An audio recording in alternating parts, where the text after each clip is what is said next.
Manoj home kitchen সকলোকে স্বাগতম জনাইছোঁ। আজি মই এটা থাকি যোৱা ভাতেৰে এটা সুস্বাদু ৰেচিপি লৈ আহিছোঁ। তাৰ কাৰণে মই পিঁয়াজ লৈছোঁ, বিলাহী লৈছোঁ আৰু কেঁচা জলকীয়াখিনি লৈ পেলাই মই ভালকৈ পিচি ল'ম। আৰু এইধৰণে পূৰা ফাইন পিচি ল'ব। তাৰপিছত মই এটা বল লৈছোঁ আৰু মই আধা কাপ থাকি যোৱা ভাত লৈছোঁ। আৰু এই ৰেচিপিটো ইমান টেষ্টি হয়, আপোনালোকে এবাৰ বনাই পেলাই চাব। এতিয়া মই ইয়াত ভাত দিলোঁ আৰু যিখিনি মই পেষ্ট কৰি থৈছিলোঁ এইখিনি দিছোঁ। আৰু 1/4 কাপ ইয়াত মই বেচন দিছোঁ, অলপ বেকিং পাউডাৰ দিছোঁ, দি পেলাই এইখিনি মই ভালকৈ চালি ল'লোঁ।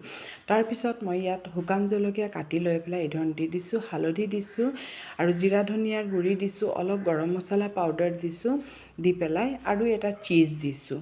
এই স্কোৱাৰ চিজ পোৱা যায় যে, এই স্কোৱাৰ চিজটো মই দিছোঁ। এতিয়া মই ভাতৰ এটা চিজি পকৰা টাইপৰে বনাইছোঁ আৰু ইমান ভাল পালে ল'ৰা ছোৱালীয়ে খাই পেলাই, সেইকাৰণে মই ভাবিলোঁ আপোনালোকৰ লগতো শ্বেয়াৰ কৰোঁ। আৰু এতিয়া এই ধৰণে মই এখন গ্ৰেটাৰ লৈ পেলাই এই ধৰণে মই পূৰা কৰি দিম। এই ধৰণে কৰি ল'ব।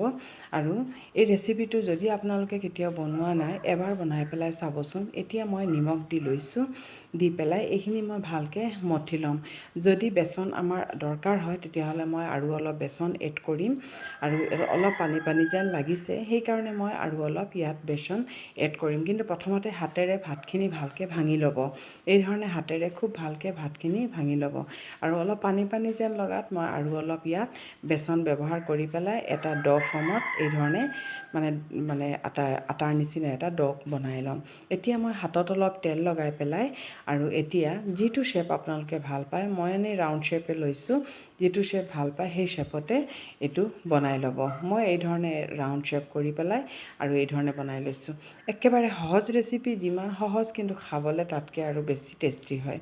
আৰু এতিয়া মই গোটেইখিনি এই ধৰণে চব বনাই ল'লোঁ। বনাই পেলাই এতিয়া মই তেলটো গৰম কৰি পেলাই তেলত ভাজি ল'ম। এয়া মই তেলত দি লৈছোঁ, তেলত দি পেলাই এইখিনি মই এই ধৰণে গোটেইখিনি ভাজি ল'ম।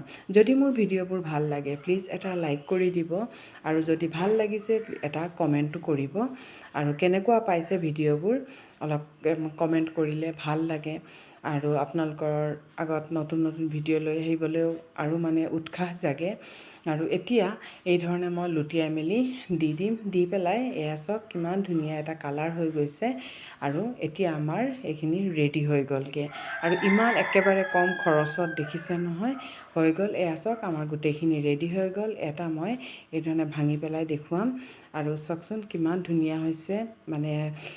ল'ৰা ছোৱালীক দিলে খুব ভাল পায়, চচৰ লগতো খাব পাৰিব। চাওকচোন ভিতৰটো কিমান ধুনীয়া হৈছে আৰু পূৰা ছফ্ট হৈছে। আৰু